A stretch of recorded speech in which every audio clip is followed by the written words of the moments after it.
Shalom, selamat pagi Bapak-bapak, Ibu-ibu. Shalom. Ya, dalam masa-masa lain ini kita melihat dari gereja aja dekornya juga udah demikian. Apalagi dari paduan suara Pak Sutri, bajunya kelihatan lain sekali. Ya, dalam suasana mengenang Tuhan Yesus Kristus. Mari kita persiapkan hati kita untuk masuk dalam ibadah, tapi sebelumnya kita naikkan satu pujian yang mungkin kita jarang menyanyikannya. Tercurah darah Tuhanku.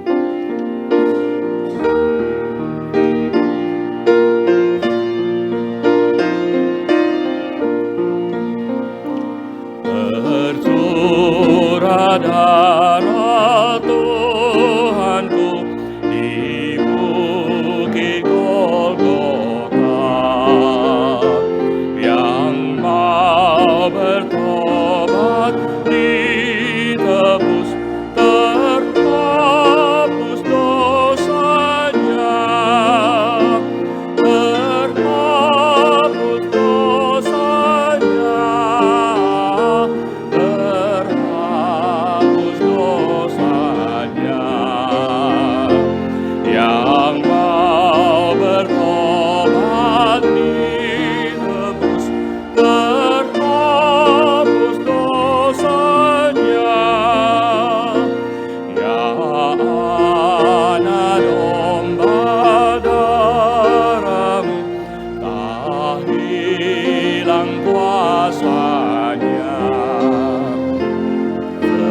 sehingga selamat umatmu dan suci selamanya, dan suci selamanya, dan suci selamanya,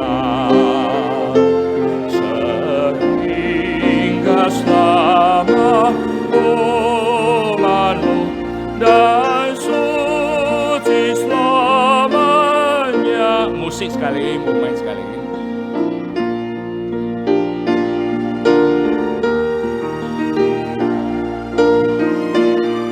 Ya, kita naikkan sejak kupandang salibmu. Sejak kupandang salibmu, dengan iman teguh, kasih-Mu lah ku puji terus seumur hidupku, seumur hidupku, seumur hidupku. Kasih-Mu lah ku puji terus seumur hidupku. Mari kita bersiap hati untuk di dalam ibadah.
Sekali lagi shalom untuk kita semuanya.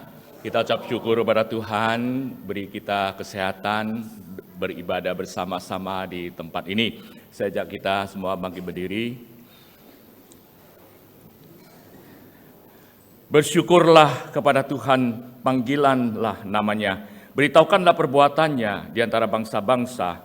Masyurkanlah bahwa namanya yang tinggi luhur. Bermasmurlah bagi Tuhan sebab ia telah melakukan perbuatan-perbuatan mulia. Baiklah hal ini diketahui di seluruh bumi. Mari kita naikkan 2 lagu berturut-turut, memuji Tuhan, bangunkan kami dan mulia bagi Allah.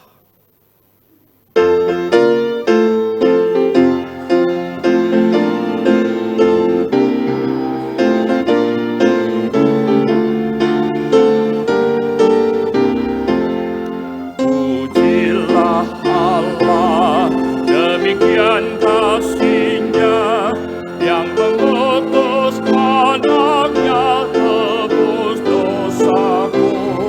Haleluya, puji Tuhan. Haleluya, amin. Haleluya, puji Tuhan. Bangunkan kami. Pujilah Allah, Sang Anak Domba yang menghapuskan dosa umat manusia. Haleluya, puji Tuhan. Haleluya, amin. Haleluya, puji Tuhan. Bangunkan kami. Musik.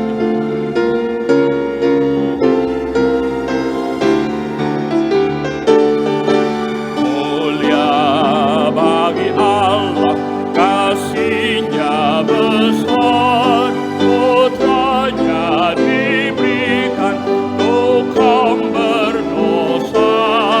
Dia rela disalib bagi manusia, terbukalah pintu selamat bagiku. Pujilah, pujilah, dengarlah sabdanya. Pujilah, pujilah, umat bergiranglah. Ada lagi antar anaknya, genaplah penebusan mulia baginya. Mari silakan duduk kembali.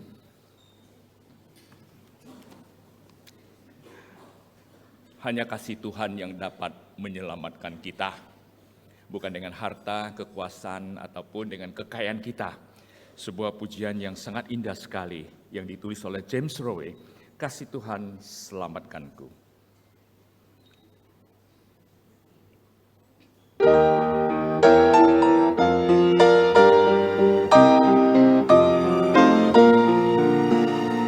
Dalam dosaku hanyut, Kau-Hai Tuhanku. Beban dosa menekan, hatiku susalah. Tuhan Maha Pengasih, Dia dengar tangisku. Dia menyembuhkanku, tak hanyutlah. Kasih Tuhan selamatkanku. Dengan kasih besar-Nya selamatkanku. Kasih Tuhan selamatkanku.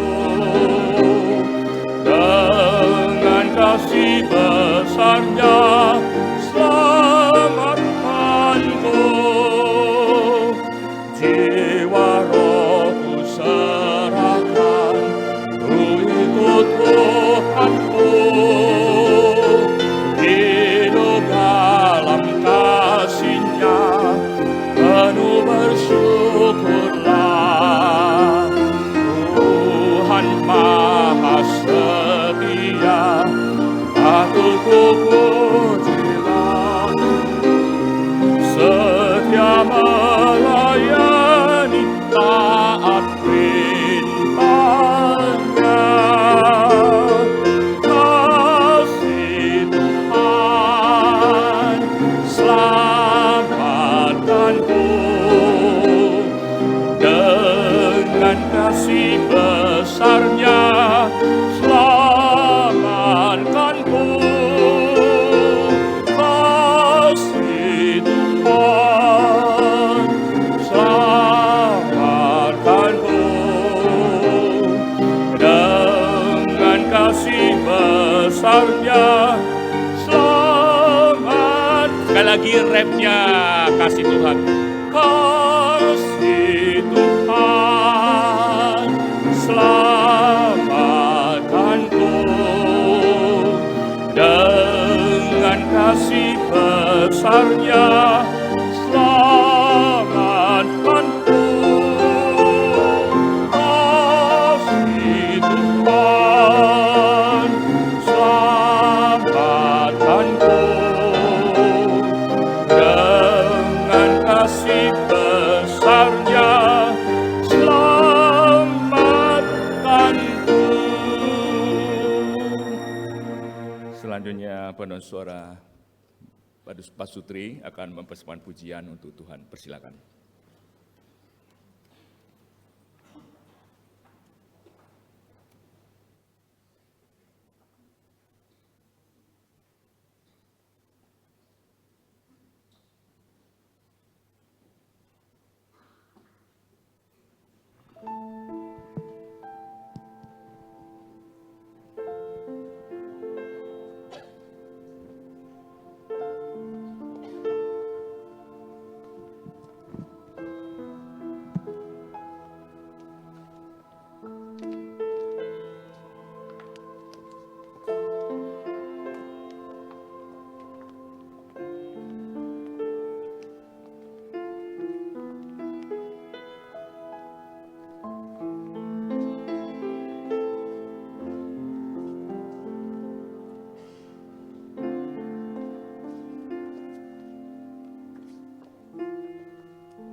Memasuki masa Prapaskah, masa Lent ketiga. Dalam satu kekhidmatan dan penghormatan akan pengorbanan derita sengsara dari Tuhan Yesus Kristus, kami akan menyanyikan lagu Kepala yang Berdarah.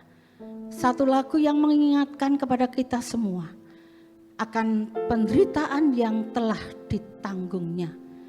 Disambung dengan lagu No Greater Kindness, No Greater Love. Satu proklamasi penuh penegasan dalam nuansa kemegahan yang menyatakan tidak ada kasih yang lebih besar, tidak ada kebaikan selain kasih Tuhan. Biarlah syair lagu ini boleh menyentuh dan sekaligus menggugah setiap hati dari kita.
Ya betul, tiada yang lebih baik selain daripada kasih Tuhan. Ada sebuah lagu yang akan mengantar kita pada pengakuan dosa. Lagu tersebut menceritakan dulu kita lebih mengasihi dunia, mengasihi diri sendiri. Tapi setelah kasih Tuhan nyatakan dalam kehidupan kita, sehingga kita berubah. Ya, ai de zuan bian, ku sesal akan diriku.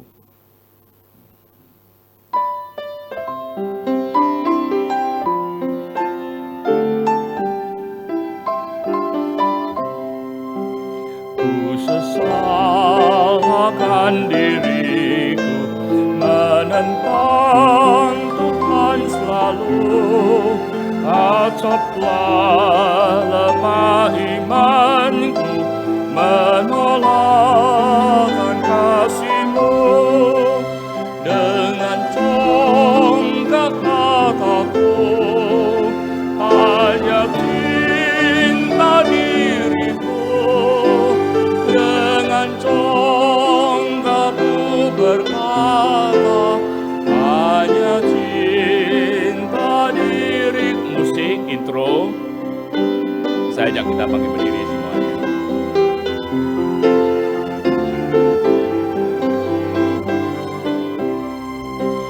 Rahmat-Mu sungguh ajaiblah, tak Kau tinggalkan daku.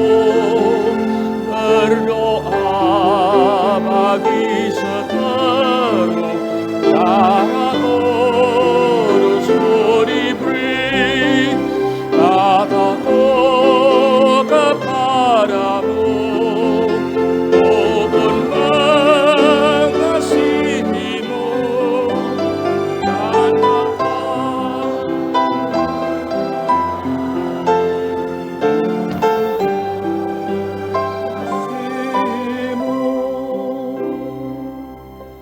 Sembunyikanlah wajah-Mu terhadap dosaku, hapuskanlah segala kesalahanku, kembalikanlah kepadaku kegembiraan karena karya keselamatan-Mu, dan topanglah aku dengan roh yang teguh. Bapak Ibu yang terkasih, marilah kita datang kepada Tuhan, mengaku bahwa kita orang berdosa dan berbuat salah, menyatakan penyesalan kita, maka Dia yang setia dan adil akan mengampuni kita. Mari kita tundukkan kepala kita berdoa.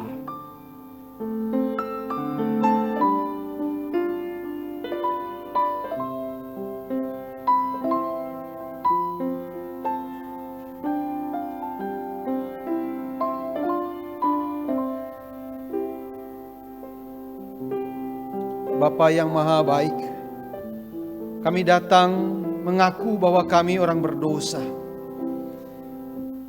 Kami menyesal karena kami terus jatuh di dalam dosa.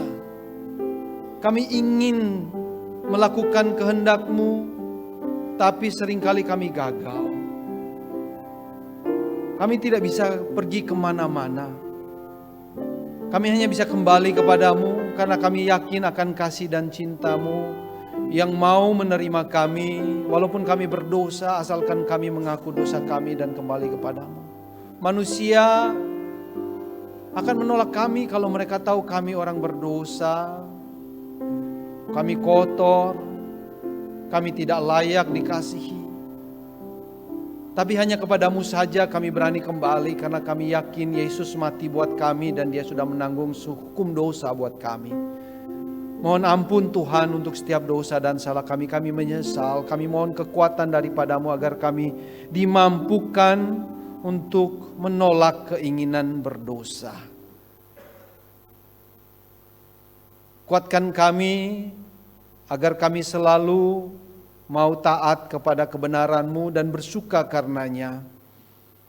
Ajarkan kami untuk membenci setiap dosa-dosa kami. Ajarkan kami membenci hal-hal yang sudah membuat Yesus harus mati di atas kayu salib. Biarlah oleh karena kuasa Roh Kudus, hari lepas hari, kami terus datang kepada Tuhan dan Engkau membaharui kami dengan Roh-Mu yang teguh, sehingga roh kami pun terus dibaharui menjadi serupa seperti Engkau sendiri. Terima kasih untuk kemurahan dan pengampunan-Mu. Di dalam nama Tuhan kami Yesus Kristus, kami sudah berdoa.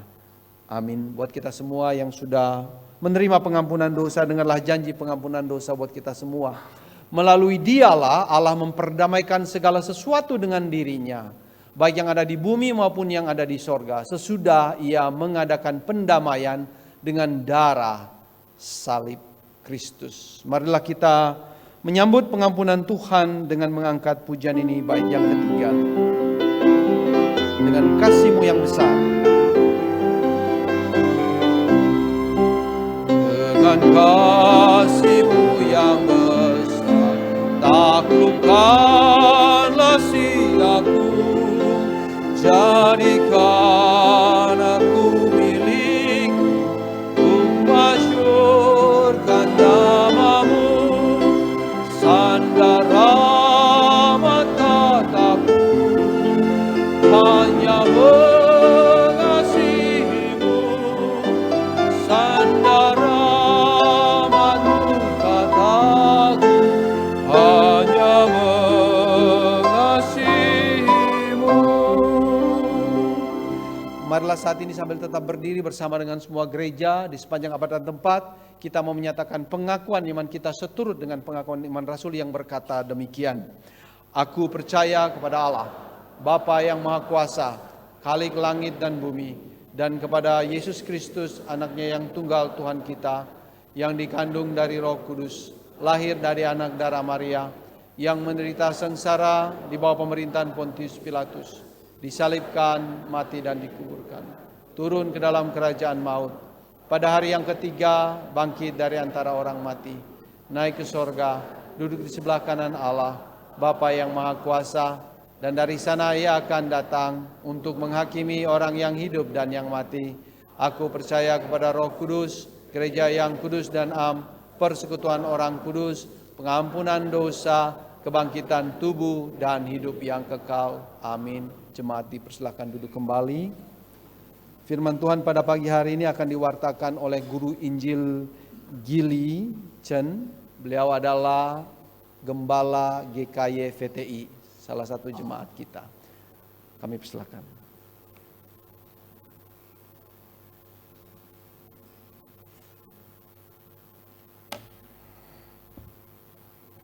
Shalom Bapak Ibu yang terkasih dalam Tuhan. Ya, perkenalkan sekali lagi, saya adalah Guru Injil Gili dan saat ini dipercaya untuk boleh mengembalai di GKY Bakal Jemaat VTI. Bapak Ibu, saya mewakili seluruh BPBJ, Badan Pengurus Bakal Jemaat VTI, dan seluruh jemaat mengucapkan banyak terima kasih. Karena dukungan dari GKY Puri tidak pernah berhenti bagi kami. GKY VTI boleh ada memasuki usia tahun lalu memasuki usia 30 dan kami akan beranjak mencapai usia 31 di dalam pertolongan dan anugerah Tuhan melalui berkat-berkat yang diberikan oleh GKY VTI Puri kepada kami. Keberadaan VTI boleh terus ada. Dan saya mewakili pengurus yang ada juga patut bersyukur kepada Tuhan karena GKY VTI belakangan ini pun juga boleh mengalami kemajuan. Jemaat-jemaat di sana penuh dengan antusias beribadah kepada Tuhan, dan kalau boleh saya menyebutkan angka kurang lebih kehadiran kami sekarang sudah mencapai di angka 250. Dukung di dalam doa, dukung kami terus agar kami orang-orang yang bersemangat terus memberitakan Injil. Kami rindu bahwa kami boleh menjadi saksi Tuhan dan banyak orang yang dijangkau di area sana. Mari kita bersatu di dalam doa. Bapa di dalam kerajaan surga, kami memohon kepada Tuhan. Pada hari ini Engkau memanggil kami untuk boleh beribadah. Dan kami meresponinya dengan rasa syukur di hadapan Tuhan. Dan kami pun rindu ya Tuhan, di dalam hati kami yang penuh dengan rasa sukacita, kami akan mendengarkan kebenaran firman-Mu. Mohon kiranya Tuhan berbicara kepada kami, Allah Roh Kudus di dalam hati kami boleh berkuasa, bertata dan mengarahkan hati kami. Setiap kebenaran firman Tuhan yang kami renungkan bersama-sama, bukan hanya kami dengar berlalu begitu saja, tetapi melalui Allah Roh Kudus firman-Mu tertanam di dalam hati kami, dan Roh Kudus menggerakkan hati kami untuk boleh membuat kami menjadi pelaku dari kebenaran firman Tuhan. Mohon kiranya Tuhan yang melingkupi kami semua di tempat ini dengan kehadiran-Mu, agar kami dapat berkonsentrasi dalam merenungkan firman-Mu. Terpujilah nama-Mu Tuhan, demi nama Tuhan Yesus Kristus kami bersama-sama berdoa. Amin. Bapak Ibu Saudara sekalian, mari kita bersama-sama membuka dari Roma pasal yang ke-7, ayat yang ke-21 hingga ayatnya yang ke-26. Kita akan melanjutkan seri khotbah Prapaskah, kita memasuki line yang ketiga dengan tema tak kuasa melawan dosa, terambil dari Roma pasal yang ke-7, ayat yang ke-21 hingga ayat yang ke-26. Saya mengajak kita membaca silih berganti ayat yang ke-21, Bapak Ibu Saudara sekalian membaca ayat yang ke-22, kita silih berganti hingga ayat yang ke-26. Di layar saya tampilkan dalam terjemahan baru yang kedua. Jadi aku dapati hukum ini, jika aku ingin melakukan apa yang baik, yang jahat itu ada padaku.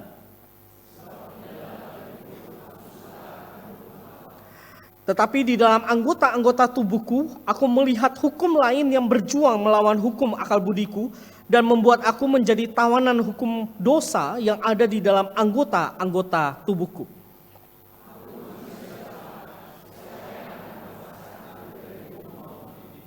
Syukur kepada Allah melalui Yesus Kristus Tuhan kita.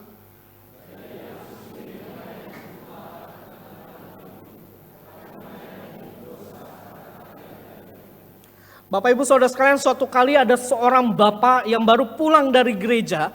Di dalam hatinya dia berkomitmen di hadapan Tuhan, mulai hari ini aku tidak akan pernah lagi mabuk-mabukan. Saudara, tekad yang dilakukannya adalah tekad yang penuh di hadapan Tuhan. Dia berbicara dalam hatinya, Tuhan, aku bertekad tidak lagi mau berdosa, tidak mau lagi mabuk-mabukan. Nah Bapak Ibu Saudara sekalian, bapak ini adalah seorang yang memang pecandu alkohol, dia sering mabuk-mabukan dan dia bertekad hari itu tidak lagi mau mabuk-mabukan. Nah Bapak Ibu Saudara sekalian, satu hari dia lewati, dia bisa melewatinya tanpa berdosa untuk mabuk-mabukan itu. 2 hari, 3 hari dia berhasil. 1 minggu ketika dia melihat ada alkohol, mulai goyah hatinya. Minggu yang kedua, temannya ngajakin, Pak, minum yuk. Kira-kira apa jawabannya Bapak Ibu? Hatinya udah mulai goyah. Bapak Ibu Saudara sekalian, saya kira pemikiran kita bisa sama, bahwa Bapak ini kembali jatuh di dalam dosa, mabuk-mabukan. Waktu bapak ini jatuh dalam dosa, mabuk-mabukan, dia bertanya di dalam hatinya, Tuhan, aku sudah percaya kepadamu, aku sudah yakin kepadamu, Engkau berkuasa, Engkau mampu untuk melakukan dosa, tetapi kenapa aku jatuh di dalam dosa? Kenapa aku jatuh lagi di dalam dosa? Nah Bapak Ibu Saudara sekalian, saya percaya bahwa cerita ini juga bagi banyak orang, kita bisa sama seperti bapak ini, jatuh lagi di dalam dosa.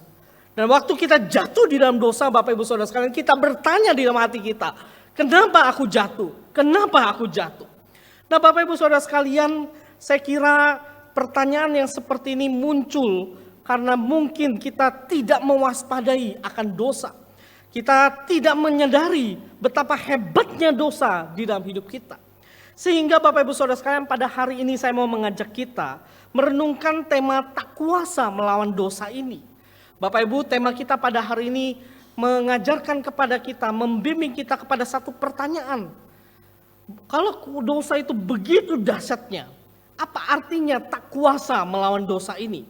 Bapak Ibu Saudara sekalian, saya ingin memberikan 3 poin kepada di dalam menjadi jawaban bagi kita semua melalui ayat-ayat yang tadi kita baca.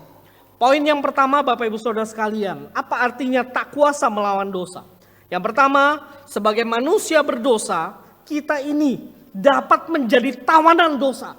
Kita ini adalah tawanan dosa.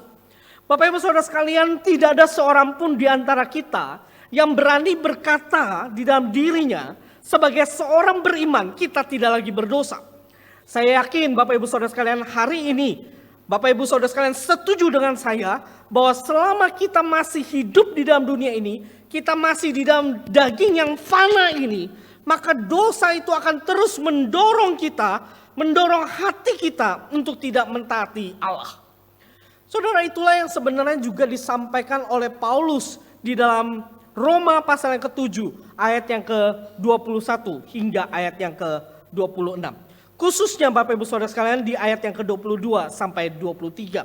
Di sana Paulus berkata seperti ini, sebab di dalam batinku aku suka akan hukum Allah, tetapi di dalam anggota-anggota tubuhku aku melihat hukum lain yang berjuang melawan hukum akal budiku dan membuat aku menjadi tawanan hukum dosa yang ada di dalam anggota-anggota tubuhku. Nah, Bapak Ibu Saudara sekalian, waktu kita membaca di dalam Roma pasal yang ke-7 ini, para penafsir terpecah menjadi dua, Bapak Ibu Saudara sekalian. Para teolog, para penafsir terpecah menjadi dua. Kenapa Bapak Ibu Saudara sekalian? Karena ketika menyelidiki di dalam teks ini, Paulus sedang menceritakan tentang aku. Aku ini siapa? Ada penafsir mengatakan kata aku ini berarti pribadi Yesus. Pengalaman Paulus, pengalaman Paulus sendiri. Jadi Paulus sebagai orang percaya, dia mengalami akan hal ini. Dia suka hukum Taurat, tetapi ada hukum dosa yang menggerogotinya. Ada penafsir yang mengatakan yang demikian. Yang pertama ini. Jadi kata aku ini merujuk kepada Paulus sebagai orang percaya. Tetapi ada juga penafsir yang mengatakan kata aku di sini lebih kepada pengalaman Paulus waktu belum percaya kepada Tuhan. Jadi pengalaman Paulus sebelum menjadi orang percaya, dia adalah Yahudi yang sangat taat. Dia mungkin saja memang cinta pada hukum Taurat, tetapi ada dosa yang menggerogotinya. Nah, Bapak Ibu Saudara sekalian, dari dua pandangan ini, dua pandangan yang sangat besar dan mempunyai argumentasinya masing-masing. Bapak Ibu, saya mau mengambil saya mau mengutip apa yang dikatakan oleh Thomas Cranmer, seorang teolog, seorang orang yang menganut Injil Reform. Dia mengatakan bahwa dua pandangan ini sama-sama benarnya, mempunyai argumentasi yang kuat. Tetapi kita perlu melihat di sini bahwa ternyata meskipun Paulus sudah percaya, dia bisa jatuh di dalam dosa. Nah, Bapak Ibu Saudara sekalian, kembali ke dalam teks kita. Orang percaya bisa jatuh di dalam dosa. Oleh karena itu Paulus katakan, sebab di dalam batinku aku suka sebenarnya hukum Allah itu. Tetapi ada anggota-anggota tubuhku yang dihukum atau dikuasai oleh kuasa dosa itu. Nah, Bapak Ibu Saudara sekalian, John Calvin ketika membaca ayat-ayat ini, dia menerjemahkan seperti ini. Kata di dalam batinku yang muncul di ayat yang ke-22, di dalam batinku ini, John Calvin menafsirkan bahwa ini merujuk bagian rohani yang telah dilahirkan kembali oleh Allah. Artinya, sebagai orang yang sudah dilahirkan kembali, dosa itu tetap bisa memberikan pengaruh di dalam hidup orang percaya. Itulah sebabnya Paulus menggunakan kata tawanan di ayat yang ke-23. Nah, Bapak Ibu Saudara sekalian, kata tawanan di ayat yang ke-23 ini, sepertinya Paulus menggunakan kata ini untuk memberikan kiasan mengenai peperangan. Seperti seorang tawanan yang telah dibebaskan, tetapi peperangan itu belum usai. Peperangan itu belum selesai. Sehingga tawanan yang sudah dibebaskan itu harus ikut di dalam peperangan. Nah, inilah yang Paulus jelaskan kepada kita. Bahwa sebagai orang percaya, kita ini masih di dalam peperangan dosa.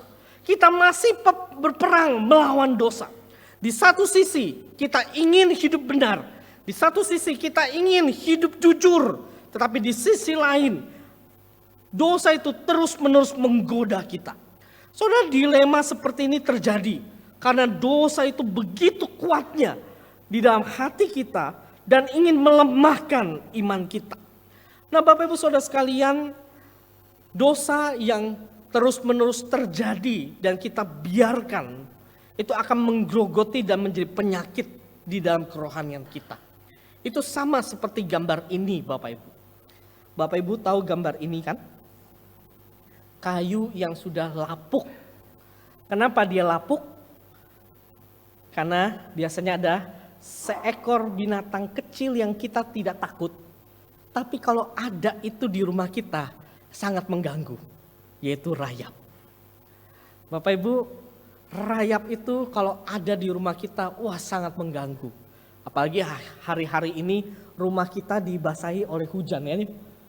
Kalau udah hujan, nah lembab ya. Nah, kalau udah lembab, nah coba cek ya kayu-kayu di rumah kita ya. Dinding kayu, lemari, apakah ada rayap? Kalau ada rayap, bagaimana? Kita pasti akan membersihkannya, bukan? Kita akan berusaha area yang sudah terkontaminasi itu, kita berusaha untuk membersihkannya. Kita tidak ingin area yang terkontaminasi dengan rayap itu akan terus menjalar, berkembang. Kita tidak mau. Kita ingin membersihkan itu secepat mungkin. Nah Bapak Ibu Saudara sekalian, seperti rayap yang ada di area kontaminasi itu. Demikianlah sebenarnya hati kita itu seperti rumah. Rayap itu seperti dosa. Dosa yang akan mengkontaminasi di dalam hati kita. Dosa tersebut akan menginfeksi diri kita. Sehingga diri kita akan menjadi lemah. Diri kita akan menjadi lapuk. Saudara, kalau dosa itu ada di dalam hati kita, maka seharusnya yang kita lakukan, kita harus berperang, kita harus membersihkannya. Nah Bapak Ibu Saudara sekalian, mari kita periksa di dalam hati kita, rumah hati kita. Saudara, apakah ada area kontaminasi dosa di dalam hati kita yang menjangkiti hidup kita? Saudara, area kontaminasi dosa itu bisa saja terkait dengan pornografi. Bapak Ibu Saudara sekalian, pornografi bukan hanya terjadi kepada anak-anak muda. Pornografi terjadi di semua kalangan. Baik mereka yang sudah menikah maupun yang belum menikah. Area dosa yang lain adalah hawa nafsu, seksual. Bapak Ibu Saudara sekalian, orang yang sudah menikah tidak imun untuk melihat lawan jenis lain dan tertarik dengan lawan jenis lain. Area dosa yang lain yaitu terkait dengan keserakahan, kesombongan, iri hati, dendam, judi online, hidup glamor dengan cara pinjam online. Saudara, apakah itu terjadi di dalam hidup kita? Apakah itu terus-menerus ada di dalam hidup kita? Apakah area kontaminasi dosa itu menjangkiti hati hidup kita? Dan pertanyaan selanjutnya, kalau itu ada di dalam hati kita, Bapak Ibu Saudara sekalian, apakah kita masih berjuang untuk melawan dosa-dosa itu? Apakah kita masih berperang melawan dosa-dosa itu? Ataukah saudara membiarkan diri saudara tertawan oleh dosa? Kalau hari ini Bapak Ibu Saudara sekalian, saudara seperti pertanyaan yang kedua ini tertawan oleh dosa, maka kebenaran firman Tuhan hari ini mengingatkan kita kembali bahwa sebagai orang percaya kita perlu memerangi dosa-dosa yang seringkali berusaha menawan hati kita. Kita perlu membersihkan itu, kita perlu berjuang. Itu yang perlu kita lakukan. Ini yang pertama. Yang kedua, Bapak Ibu Saudara sekalian, apa artinya tak kuasa melawan dosa? Yang kedua, Bapak Ibu Saudara sekalian, sebagai manusia berdosa, hukum Taurat itu tidak dapat membenarkan dan menguduskan kita.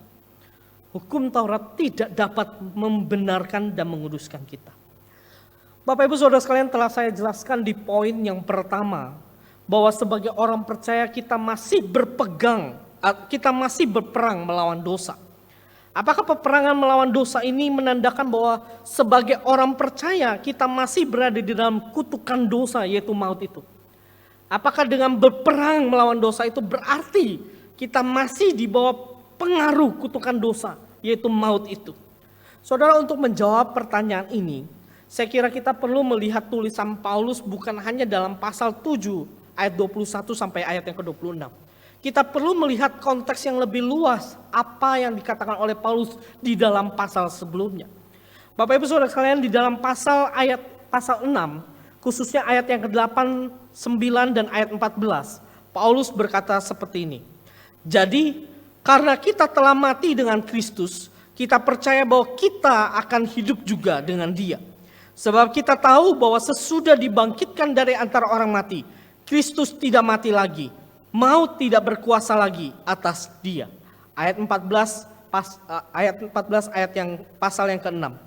Sebab dosa tidak akan berkuasa lagi atas kamu, karena kamu tidak berada di bawah hukum Taurat, tetapi di bawah anugerah. Saudara, dalam pasal 6 ini, Paulus dengan tegas mengatakan bahwa setiap orang percaya itu telah dibebaskan dari kutukan dosa. Jadi maut itu tidak lagi ada di dalam hati kita. Maut tidak akan merenggut kita lagi, karena kita sudah percaya dan kutukan dosa itu sudah tidak ada lagi. Kita sudah dibebaskan. Lalu apa kaitannya dengan pasal 7 yang kita baca dan dikaitkan dengan poin yang kedua yang kita lihat bersama-sama di layar ini?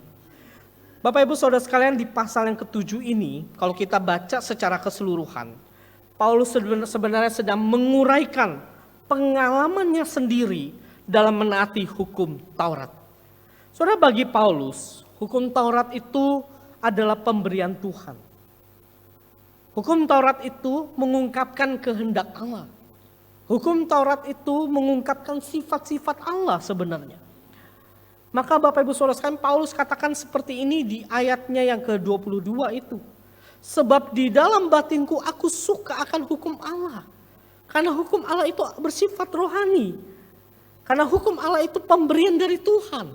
Karena hukum Allah itu mengungkapkan kehendak Allah. Tetapi Paulus mau menyampaikan kepada kita bahwa hukum Taurat tidak pernah dimaksudkan oleh Allah untuk membenarkan dan menguduskan kita. Atau dengan kata lain, Paulus ingin mengajarkan kepada kita bahwa motivasi kita menaati hukum Taurat bukan untuk memperoleh keselamatan. Bukan untuk memperoleh keselamatan. Saudara, celakanya banyak gereja di zaman sekarang yang ternyata terjebak berbuat sesuatu untuk memperoleh keselamatan. Menaati hukum untuk memperoleh keselamatan. Gereja-gereja atau orang-orang Kristen yang menganut ajaran ini biasanya disebut dengan legalisme. Apa itu legalisme? Legalisme itu adalah orang yang yakin bahwa keselamatan itu akan diperoleh melalui usaha manusia, bukan anugerah. Jadi legalisme ini antitesisnya anugerah, berlawanan dengan anugerah. Bagi orang legalisme, mereka gila hukum, mereka betul-betul mencintai hukum, tetapi tidak pernah mencintai Tuhan, tidak mengerti akan kasih Tuhan, tidak mengerti akan keadilan Tuhan, tidak mengerti akan anugerah Tuhan. Saudara, sayangnya legalisme ini terus-menerus terjadi di dalam kehidupan kita atau menjamur di gereja-gereja. Banyak gereja yang terjebak di dalam legalisme, sehingga berita-berita yang mereka sampaikan bukan lagi berita-berita tentang doktrin dosa, bukan lagi berbicara tentang doktrin Kristus, bukan lagi berbicara tentang doktrin keselamatan anugerah Tuhan, bukan. Tetapi gereja-gereja yang saat ini terjadi, kalau kita mendengar di TikTok, di media sosial, mereka menyuarakan apa? Mereka menyuarakan tentang berita kemakmuran, hidup sukses, berita kesembuhan, berita prestasi. Bapak Ibu Saudara sekalian, biasanya mereka mengajarkan begini. Kalau kamu mau diberkati oleh Tuhan, kalau kamu mau disayang oleh Tuhan, kamu harus lebih taat pada Tuhan. Saudara, poin utamanya adalah usaha pribadi yang dilakukan untuk menarik perhatian Allah sehingga Allah itu mencintai kita. Kalau kita taat pada Tuhan, kita begitu rajin, maka Tuhan itu akan melihat kita dan semakin menyayangi kita. Saudara, ini adalah ajaran legalisme. Dan ini bertentangan dengan ajaran yang Paulus katakan.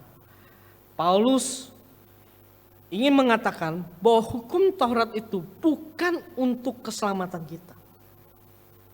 Melakukan hukum Taurat itu seharusnya menjadi gaya hidup, bukan cara untuk memperoleh keselamatan. Saudara, coba kita perhatikan di dalam hati kita. Kalau hari ini saya mengajak kita merenungkan hati kita. Saudara, apa motivasi kita datang ke gereja ini? Saudara, hari-hari ini banyak orang yang susah, bukan? Hari-hari ini Indonesia sedang dalam kondisi ekonomi yang tidak baik-baik saja. Banyak pengusaha yang merasa bisnisnya jauh lebih sulit dibandingkan tahun 2020 COVID. Banyak pengusaha yang mengeluh. Bahkan kita tahu beberapa hari yang lalu indeks harga saham gabungan IHSG terpuruk. Para investor ketakutan. Orang-orang Indonesia juga ketakutan. Sampai pada akhirnya Menteri Keuangan harus tampil di muka umum untuk menenangkan masa yang ada. Saudara, hari-hari ini kita menjalani penuh dengan kesulitan, penderitaan, dan keputusasaan. Pertanyaannya buat kita semua, waktu kita datang ke rumah Tuhan ini, apa motivasi kita? Apakah kita datang ke rumah Tuhan ini hanya untuk supaya Tuhan lebih sayang kepada kita? Hanya untuk supaya Tuhan lebih memberkati saya? Saudara, saya kira pemahaman seperti itu jelas salah. Kita datang ke rumah Tuhan ini karena ada anugerah Tuhan yang datang lebih dulu di dalam hidup kita. Ada anugerah Tuhan yang dinyatakan lebih dulu di dalam kehidupan kita.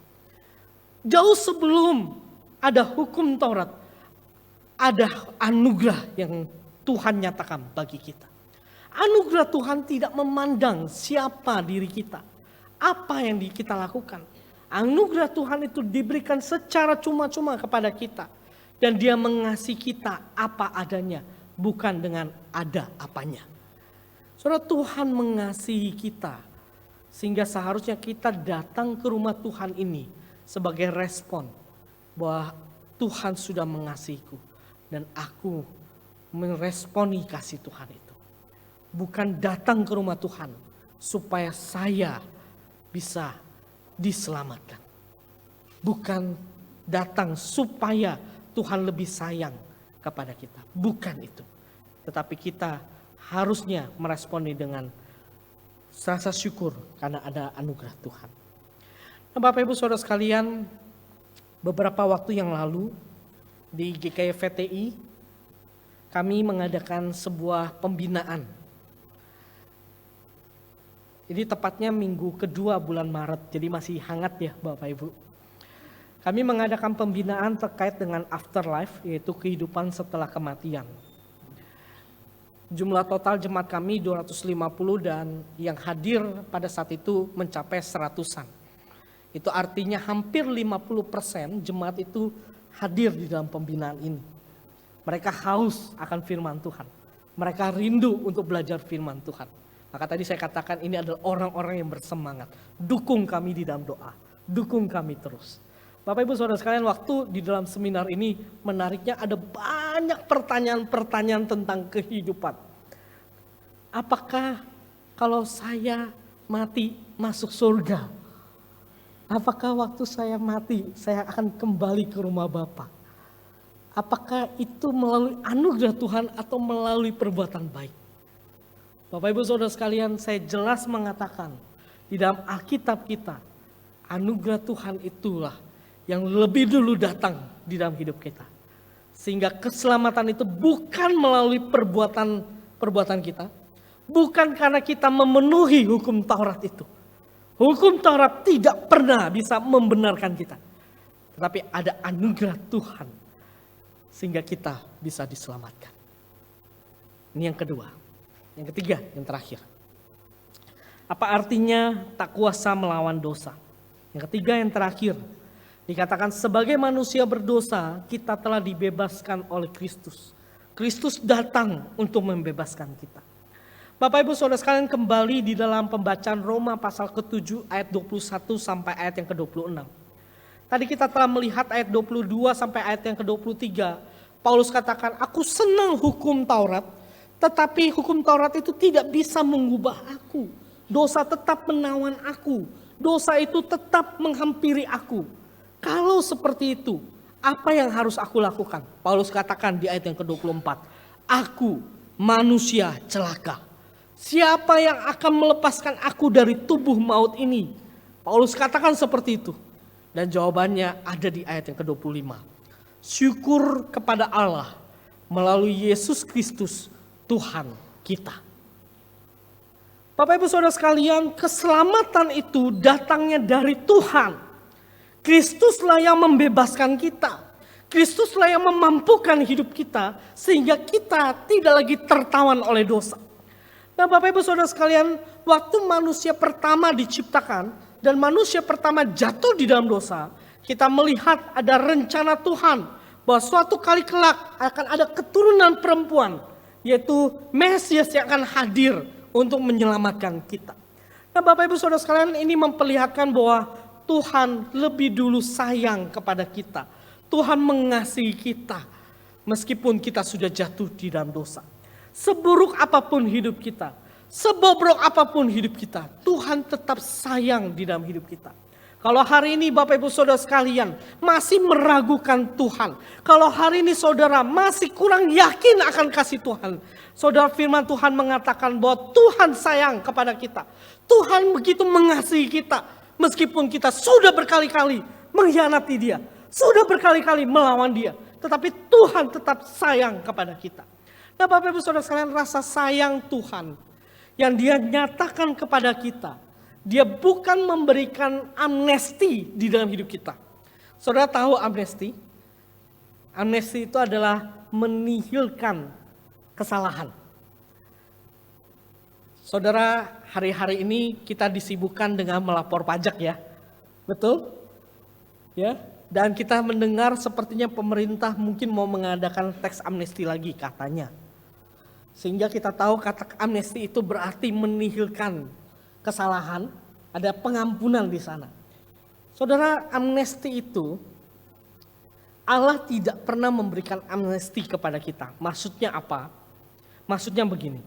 Kalau Tuhan memberikan amnesti kepada kita, Dia betul mengasihi kita, tetapi keadilan Tuhan tidak terpuaskan. Keadilan Tuhan tidak terpuaskan. Tuhan tahu manusia sudah jatuh di dalam dosa dan manusia harus menanggung dosa itu. Maka Bapak Ibu Saudara sekalian, apa yang dilakukan oleh Tuhan? Tuhan tidak memberikan amnesti, tetapi Tuhan mengutus Kristus datang ke dalam dunia. Kristus adalah perwujudan Allah yang menjadi manusia. Manusia yang sempurna di kayu salib itu menanggung dosa-dosa kita. Allah melakukan itu untuk membuat kita dapat dibenarkan. Sehingga ketika kita nantinya berjumpa muka dengan Tuhan, dengan Allah, Allah dapat membenarkan kita bukan karena kita berbuat baik, tetapi karena ada Kristus yang menanggung dosa-dosa kita. Itulah sebabnya Bapak Ibu Saudara sekalian, iman kita, waktu kita sudah ditebus, iman kita itu bukan introspektif. Saudara, introspektif itu adalah melihat ke dalam, mencari tahu apa yang dapat kita lakukan untuk menyelamatkan diri kita sendiri. Iman kita bukan introspektif, tetapi iman kita bersifat ekstraspektif. Artinya keluar. Iman kita melihat di luar dari diri kita. Melihat kepada sosok, kepada Yesus Kristus. Tadi Pak Sutri, vokal grup atau paduan suara ya, paduan suara Pak Sutri menyampaikan sebuah lagu dan saya ingat liriknya tadi begini. Ada 3 salib, betul ya? Ada 3 salib. Salib yang tengah itu untuk saya. Tapi lagu itu tidak berakhir pada itu. Lagu itu lirik selanjutnya adalah sahabatku menggantikan aku, kurang lebih begitu. Sahabatku siapa? Kristus. Saudara, Kristus menanggung dosa-dosa kita. Kristus menanggung kesalahan-kesalahan kita. Sehingga kita yang bersalah ini, iman kita itu adalah ekstraspektif, melihat kepada Kristus itu. Kristus yang sudah menanggung itu. Saudara, ada seorang pembuat lagu bernama Helen Lemmel. Helen Lemmel ini mungkin adalah nama yang asing di telinga kita. Tetapi lagunya sering kita nyanyikan sebenarnya. Saudara, Helen Lemmel ini pada usianya yang parubaya, dia diceraikan oleh suaminya. Satu pengalaman yang buruk di usianya yang sudah parubaya. Dia diceraikan kenapa? Karena dia mengalami kebutaan. Saudara, di dalam kebutaan yang dialaminya, dan dia harus diceraikan. Ada 2 penderitaan yang dialami di dalam hidupnya. Di tengah kesengsaraan seperti itu, di dalam kondisi kebutaannya, Helen itu entah mendengar atau dia membaca sebuah kalimat kertas yang memang dibuat secara khusus untuk orang buta. Kalimatnya seperti ini. Sehingga palingkanlah matamu kepada dia, pandanglah penuh wajahnya, dan Anda akan menemukan bahwa segala hal duniawi akan menjadi redup dengan ajaib. Saudara, waktu dia membaca kalimat ini, dia langsung membuat lagu. Lagunya ada di dalam KPPK. Lagunya berjudul Pandanglah pada Yesus. Saudara tahu lagu ini? Pandanglah pada Yesus, pandanglah wajah mulianya, di dalam terang kemuliaannya, dunia akan menjadi hampa. Saudara, terang kemuliaan Tuhan itu seharusnya menawan hati kita. Orang yang memandang Kristus, dia memandang kemuliaan, sehingga dunia ini dengan segala kenikmatannya dia tinggalkan. Dia akan lebih memilih kepada Kristus karena Kristus begitu mulia.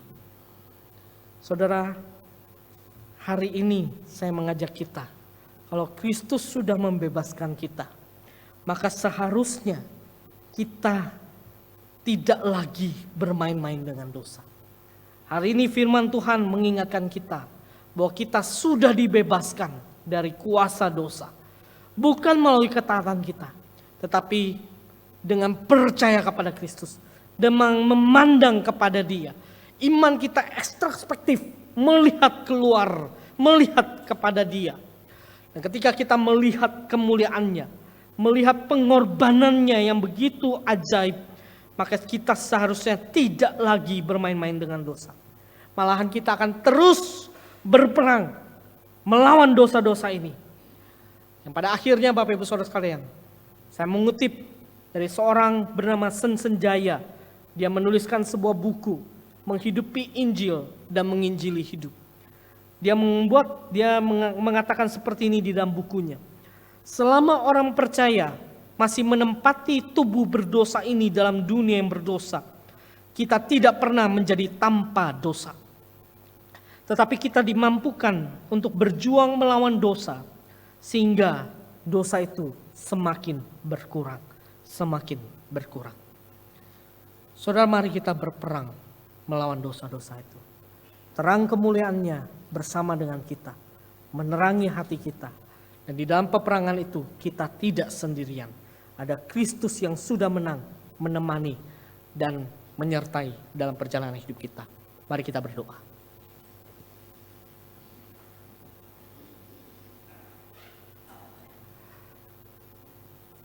Bapa di dalam kerajaan surga, kami bersama-sama datang kepada Tuhan.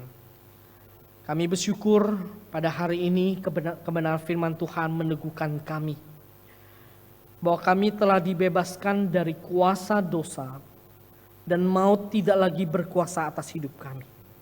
Kami percaya kepadamu dan kami dibebaskan bukan melalui perbuatan baik kami, tetapi melalui Yesus Kristus yang menanggung dosa-dosa kami.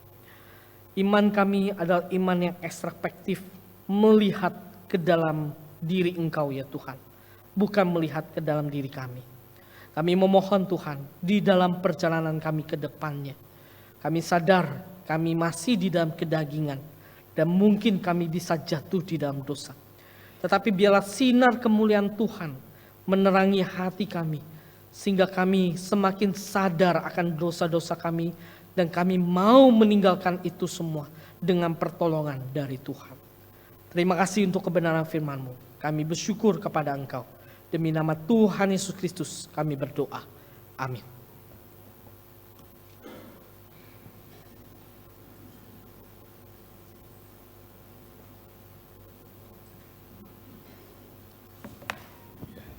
Ya, kita ucap syukur kepada Tuhan dan terima kasih kepada Tuan Tau Giri Chen yang sudah menyampaikan kebenaran firman Tuhan. Bapak sekalian, kita diselamatkan karena anugerah Tuhan. Dan tentu kita tak lupa untuk membalas cinta kasih Tuhan melalui persembahan kita. Ya, berkat-berkat yang sudah Tuhan berikan kepada kita. Ada sebuah lagu yang akan mengantar kita di dalam persembahan. Kata-katanya bagus sekali. Hidup jiwaku Tuhan, padamu ku serahkan. Musik memainkan sekali. Kita dapat mempersembahkan dengan amplop yang ada di depan kursi Anda, ataupun melalui QR code ini, ataupun dengan transfer.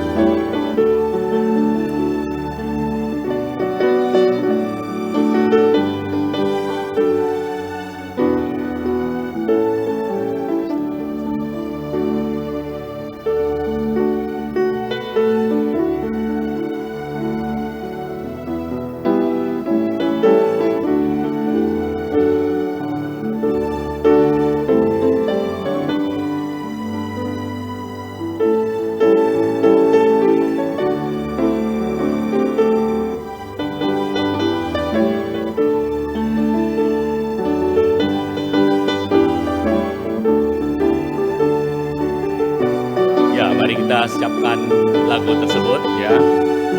Baik, yang pertama dulu. Hidup jiwaku Tuhan, padamu ku serahkan. Ku serahkan waktuku untuk membalas kasih-Mu. Dibasuh di dalam karku dijadikan kurus, genap jiwaku sepenuh hatiku, selamanya bagimu. Intro, saya ajak kita pakai berdiri, jadi bait yang kedua.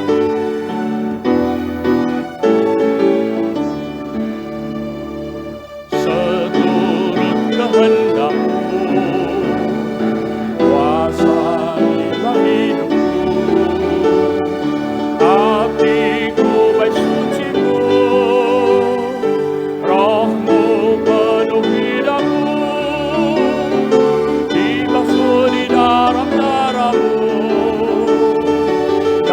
dijadikannya kudus, genap jiwaku sepenuh hatiku, selamanya bagimu. Mari kita berdoa. Kami bersyukur Tuhan untuk anugerah-Mu, karena Engkau memilih kami sebagai anak Tuhan. Engkau nyatakan kasih-Mu kepada kami, sehingga kami adalah manusia yang baru. Kami rindu ya Tuhan, hidup kami betul menjalani sesuai kehendak Tuhan, menyenangkan hati Tuhan. Terima kasih ya Tuhan. Di saat ini ya Tuhan, sebagai ucapan syukur kami dalam kehidupan kami, karena berkat-Mu yang berkelimpahan, sebagai rasa mengasihi Tuhan yang begitu besar kepada kami memberikan persembahan kepada Engkau ya Tuhan. Pakailah persembahan kami ya Tuhan menjadi berkat bagi gereja-Mu dan kepada orang-orang yang membutuhkannya.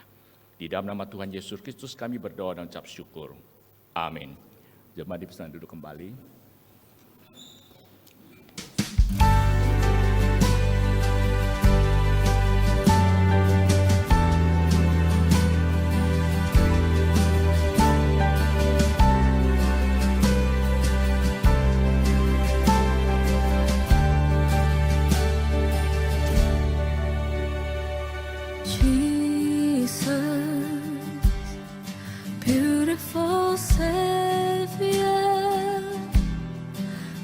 God of all majesty, risen King, Lamb of God, holy and righteous, blessed Redeemer, God morning.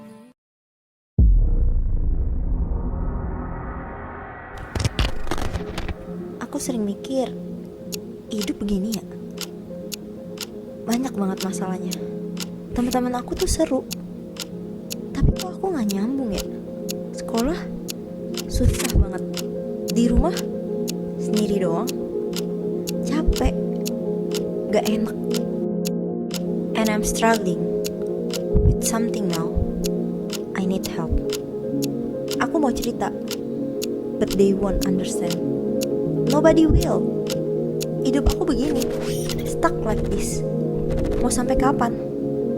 I can't do this anymore. I need to stop. Aku harus berubah. Aku mau berubah.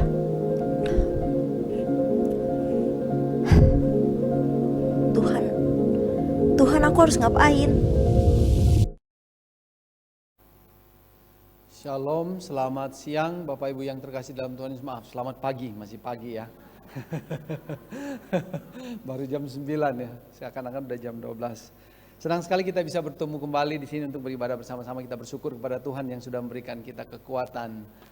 Kita juga bersyukur kepada Tuhan sudah mengirimkan Guru Injil Gili yang sudah membagikan firman Tuhan kepada kita pada pagi hari. Kita berterima kasih kepada Guru Injil Gili dan juga kepada rekan-rekan yang sudah melayani kita pada pagi hari ini, termasuk Paduan Suara dari Pak Sutri yang mengingatkan kembali kepada kita akan pengorbanan Kristus di atas kayu salib. Sebelum saya lanjutkan dengan beberapa warta, ingin mengenal juga mungkin ada beberapa jemaat yang baru pertama kali hadir. Bisa mengangkat tangan supaya kami bisa menyambut Bapak Ibu sekalian. Yang di atas, apakah ada baru pertama kali hadir beribadah bersama-sama? Silakan mengangkat tangan supaya kami bisa menyambut. Tidak ada yang di bawah, mungkin ada yang baru pertama kali hadir. Tidak ada juga. Kita bersyukur pada Tuhan untuk ibadah kita pada pagi hari. Mari kita bangkit berdiri bersama-sama. Kita memberikan salam kepada sama saudara yang ada di sekeliling kita. Tuhan berkati kita.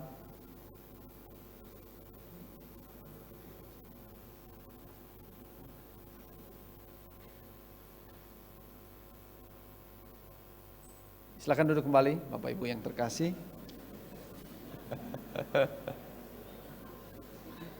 Capek kalau berdiri dengar warta.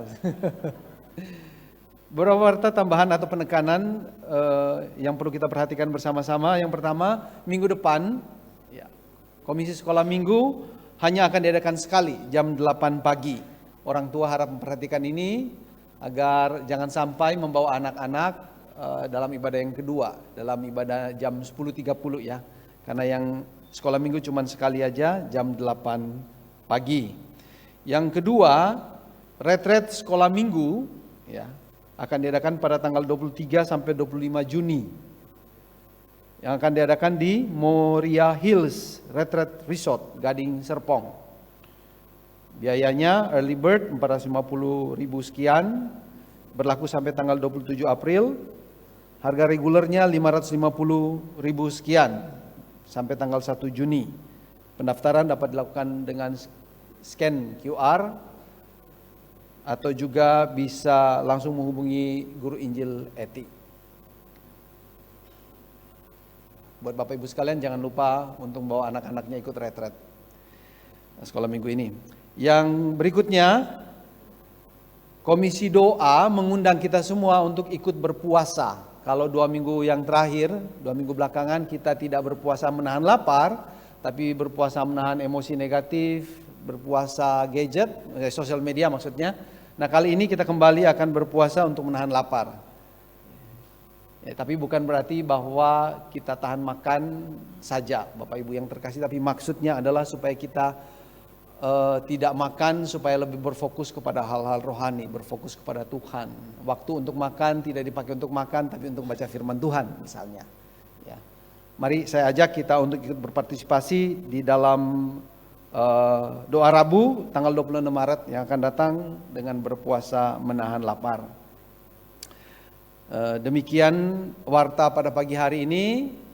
Sebelum kita mengakhiri ibadah, ada doa dalam rangka HUT yang ke-80 Sinode GKY. Ada 3 pokok doa yang perlu kita doakan bersama-sama, dan juga nanti mungkin bisa Bapak Ibu doakan di rumah secara pribadi. Yang pertama, kita berdoa untuk latihan dalam rangka HUT yang ke-80, acara kebaktiannya. Ada 3 paduan suara gabungan GKY. Yang pertama paduan suara Sion Pemuda, kurang lebih 400, paduan suara Sanctus, dan paduan suara Kaleb. Kita berdoa untuk latihan yang akan dilakukan. Yang kedua, kita berdoa untuk GKY Sunter. Kita berdoa untuk pembangunan gedung dan jemaat GKY Bandar Lampung. GKY Bandar Lampung adalah pos dari GKY Sunter. Yang ketiga, GKY Kuta Bali. Kita juga doakan GKY Kuta Bali yang sedang mengintegrasikan secara konkret pemuridan dari sekolah minggu sampai kepada lansia. Kita berdoa untuk tim strategisnya. Mari kita tundukkan kepala, kita berdoa bersama-sama, saya akan pimpin. Bapa yang Maha Baik, kami bersyukur untuk Sinode GKY yang sudah berdiri sampai usia ke-80 dan akan terus berlanjut. Kami sungguh bersyukur keberadaan GKY sudah menjadi berkat buat bangsa ini. Kami berdoa untuk HUT yang ke-80. Kami berdoa untuk acara yang akan dilakukan, persiapan-persiapan yang sedang dilakukan saat ini, khususnya paduan suara yang ikut ambil bagian di dalamnya. Kami berdoa di dalam latihan-latihan yang mereka lakukan, kami berdoa agar Tuhan memberikan kekuatan kepada setiap anggota-anggota paduan suaranya. Beri mereka kesatuan hati, kekudusan hati di dalam mempersiapkan semuanya ini. Kami berdoa jangan ada kepentingan-kepentingan pribadi, hanya untuk keuntungan pribadi saja. Tapi kami berdoa kiranya Roh Kudus menuntun, memimpin, sehingga seluruh anggota paduan suara berani berkorban waktu tenaga mereka hanya untuk memuliakan Tuhan dan menjadi berkat buat semua orang melalui pujian-pujian yang dilakukan.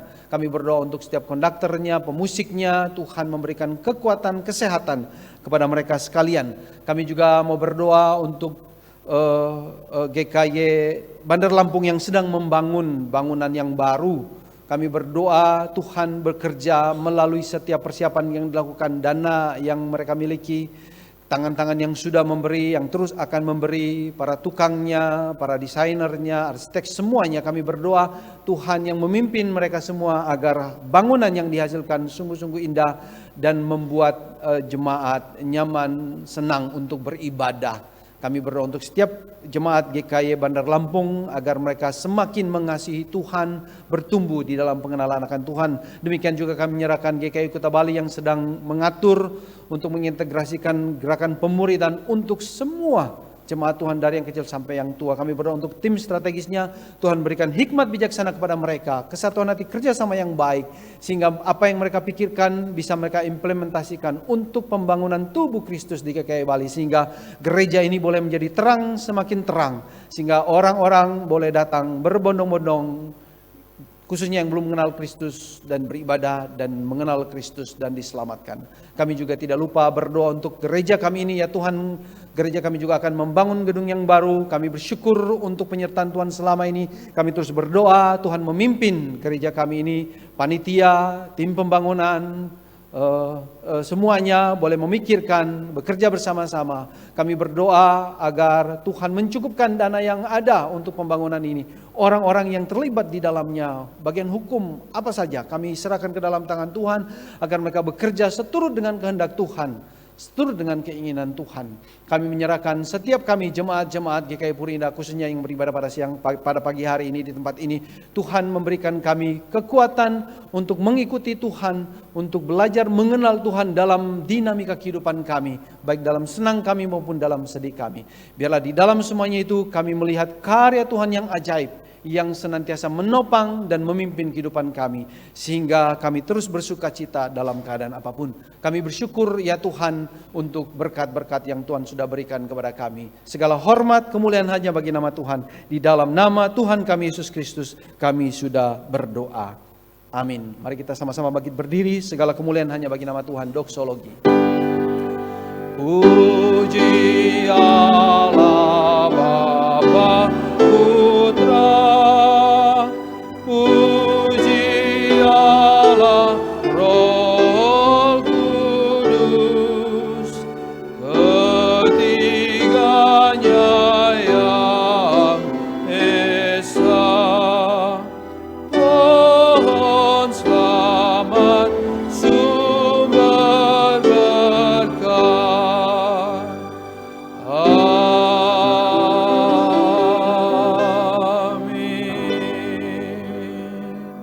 Mari kita arahkan hati kita kepada Tuhan, kita terima berkat daripadanya dan kita pergi menjadi saksi-saksinya. Kasih karunia dari Tuhan Yesus Kristus yang sudah mati buat kita semua. Kasih Allah yang tak berhingga, serta persekutuan, kekuatan penghiburan dari Roh Kudus, senantiasa menyertai kehidupan kita, mulai hari ini sampai selama-lamanya. Amin.